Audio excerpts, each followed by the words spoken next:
আমাদের পরমেশ্বর পিতা ভবনে আসার কারণ যেন আমরা সেই জীবনে চলি যে জীবনটা অনন্ত জীবন আমাদের থাকবে আর সুন্দর শান্তিতে থাকতে পারবো, সেইভাবে আমরা যেন চলতে পারি। সেই জন্য পরমেশ্বর পিতা বাক্য দ্বারা আমাদেরকে চেতনা দেন।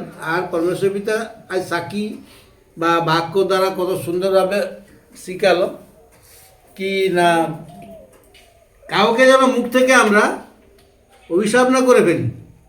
আর পরমেশ্বর পিতা যদি তার আত্মিক জনকে, তার যদি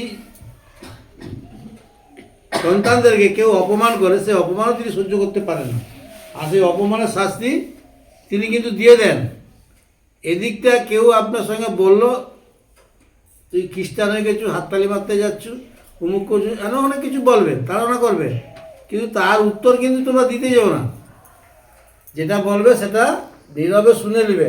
আর পরমেশ্বর পিতাকে বলবে, পিতা তুমি আমাকে ওই দুষ্টুদের হাত থেকে রক্ষা করো, যেন আমি আপনার বচন বাক্য যেন আমরা করতে পারি।